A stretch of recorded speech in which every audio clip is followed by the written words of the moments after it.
Right, my battery's just gone, so I've stopped there at this little bush on the right hand side here.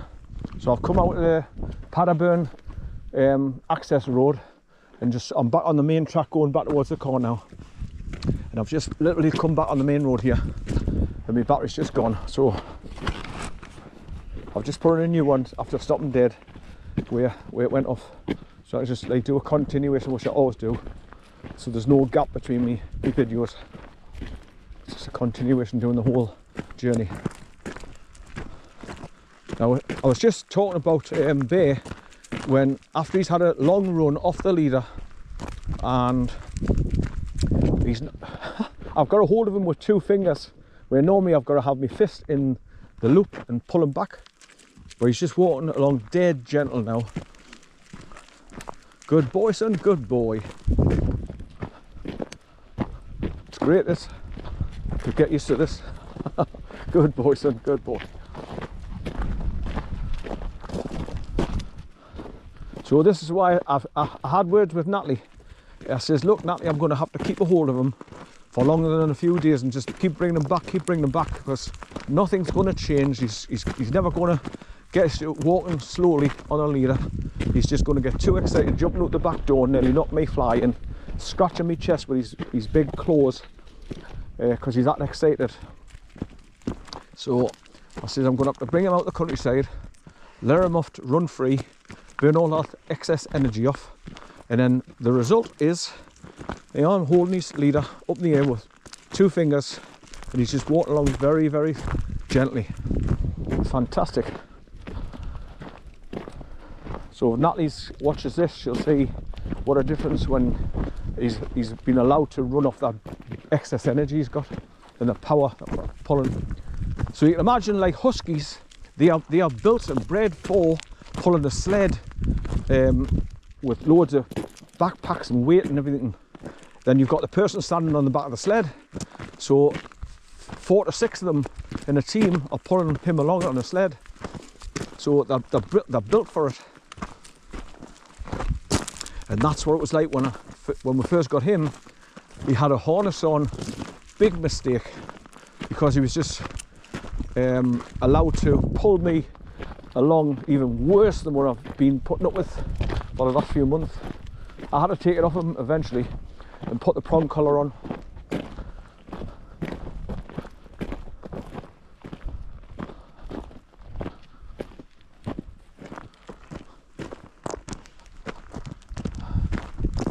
Well, I'm going to get a lovely tan on my head here and my face.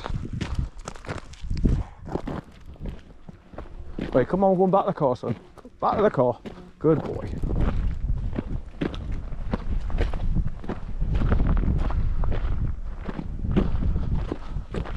We're going back to the car now, son. Good boy. I'm going back to the car now. He's all happy with himself. And here, son. Are you out? Are you been with the car? Come here. You got your leader stuck on your leg. Come here. Right, come on. Good boy, son. Look at that. No pulling on the leader, just walking along very slowly. Good boy, son, good boy. So this is another thing I've got to do. I've got to get used to the fact that he's just walking and he's staying right beside me and not just pulling straight ahead and nose to the ground, wanting to go straight ahead. I want him to stop and every now and again look back at me.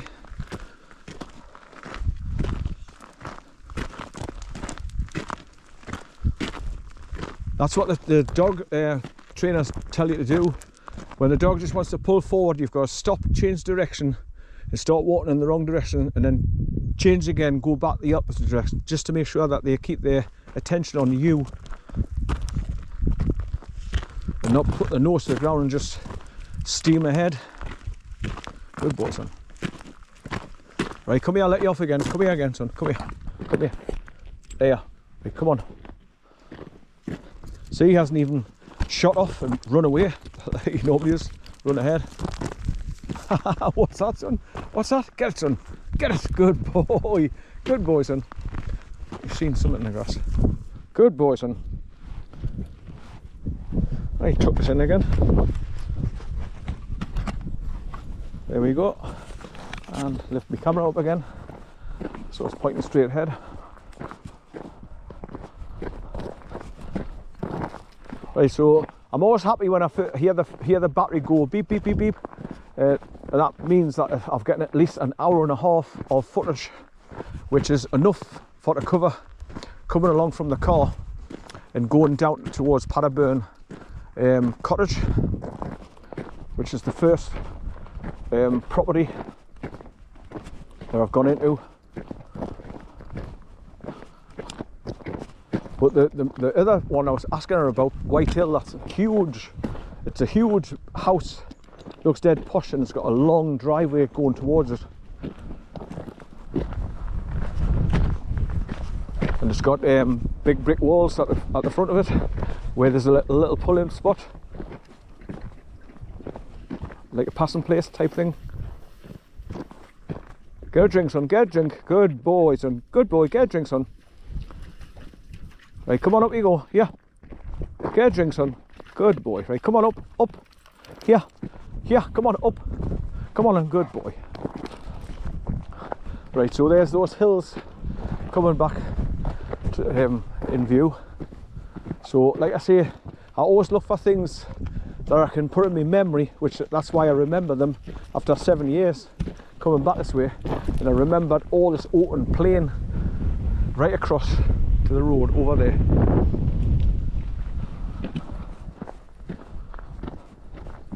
When I go past Churnside Cottage here now, I went past all the piles of logs on the left, and there was like a road had just been purposely built on the left going up the hill, and there's loads of logs there. I walked down past that lot, eventually kept on going, and I came to one of them flat concrete bridges across the stream, which goes from left across to the right and joins the River Irthing.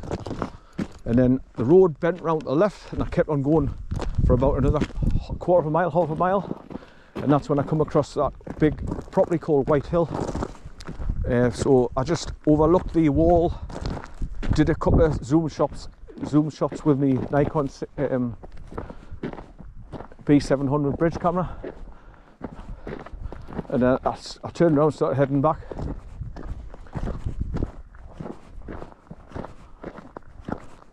But we're far enough away from BUTTERBURN now, so you're not go back and think he's gone back to sniff those dogs again. Good boy, son. Good boy. His feet are black. We went down in that ditch. It's our black soft mud water at the bottom. Good boy, son. Are you enjoying yourself off the leader? Are you enjoying being out the countryside, son? Good boy. Good boy. Here. Good boy. You look like that. Good boy. Good boy, son. So I'm glad I actually managed to get out now, because I'm enjoying the walk. There's just a little bit of a breeze. The sun goes behind the clouds, so I'm not getting burnt to a crisp, but it's warm enough. It's just as well though, because I've got my thick sweatshirt on, like I say, so I'd be too hot if the sun was out blaring constantly. Right, here's this reverse point that I passed earlier on.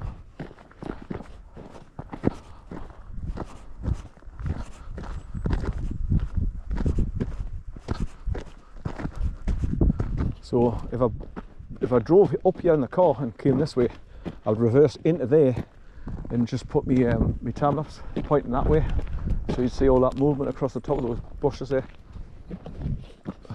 Just reverse up at the top. No, come on, son. No, come on. Away. Come on, we're going back to the car. Come on, back to the car. Come on. Come on, back to the car. Good boy. Come on, we're going now. Going back to the car, son. Good boy. Good boy, son. Good boy.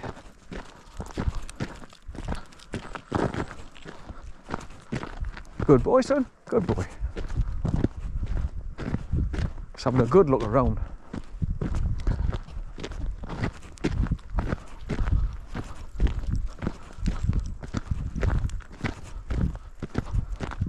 Right, so the next date we've been given to look to, but I'm just getting, like everybody else, I'm getting fed up now of being fed certain dates that something's going to happen. Like the 29th has just gone, when JFK Jr. and Princess Di were supposed to come out and reveal all that's been going on over the last 100 years, but didn't happen. Now the latest date that we're getting is August the 15th. Something big's going to happen then. But they give you this hopium that something's going to happen. And Trump is supposed to be given the green light for Nassau and Jassar to cut in officially. But it's supposed to have cut in last month, on the 15th of June, I think it was. But there's supposed to be loads and loads of arrests going on, and the ABS is going to be triggered soon, hopefully on the 15th. And we're supposed to be going into 10 days of darkness, where there's no ATMs, no internet. The only thing you're going to get is a message on my mobile phones, like the 7 trumpets, as they say. And then they're going to be asking everybody to get home within 5 hours of receiving the message. So that's when you've got to go and get some shopping in and get some cash out the bank or whatever. And then go home and turn your TVs on and you watch the 3 8-hour broadcasts per day of the truth of what's been going on in this world over the last 200 years. Where the globalists have kept winning money slavery. And the people on top are just plants by the elites, and they're all Satan worshippers, pedophiles. And all the politicians are blackmailed, where they've got to kill a child and rape a child. And so I understand that it's been a massive, massive, massive operation to get rid of all the deep state around the world, because it's world, not just America, it's the whole world, where you've got the Chinese Communist Party. They're all like the globalist elite.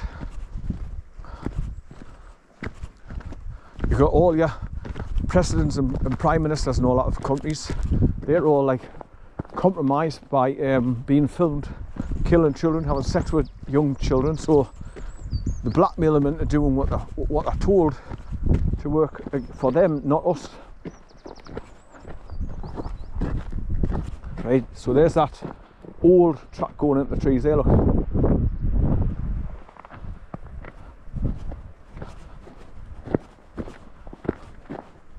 Now my car is parked just to the other side of those trees, just at the end where I've come down the hill, and I've parked at the wooden bridge on the other side of it and set my time lapse away.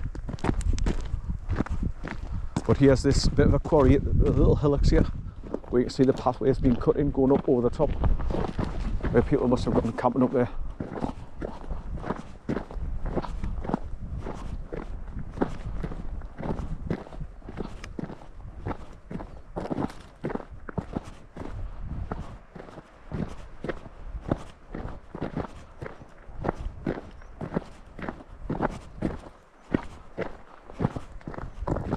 The grass is that long, even if he goes down at the grass I can't see where he is. And that side, it's totally long grass.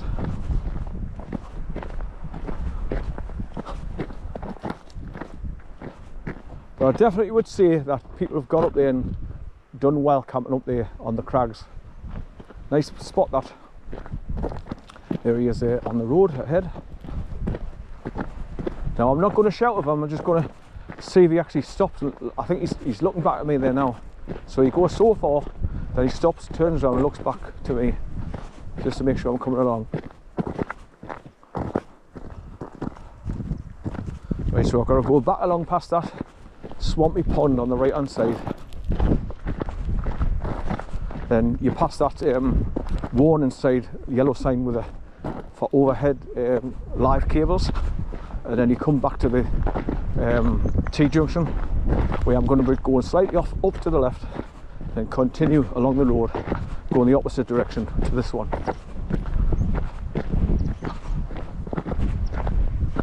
Then by the time I've walked back and got back to the car, my feet will be like pasties, hot and bothered. We're walking on these stones.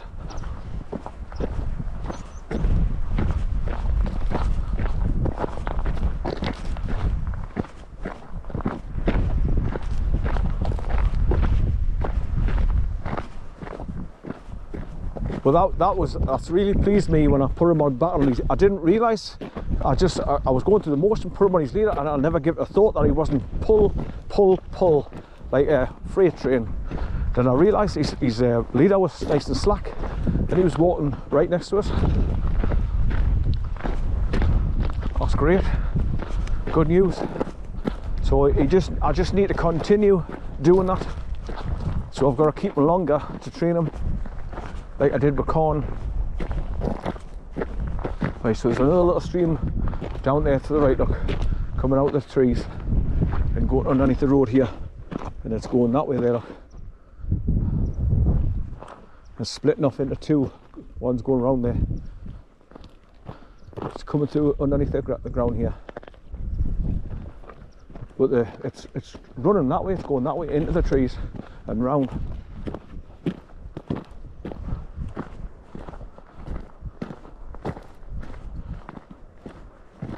Right, so I'm back to the track that goes off up to the left, look. These are the marker posts that you look for. Right, you can just see that little skinny stream going alongside the trees going up there now.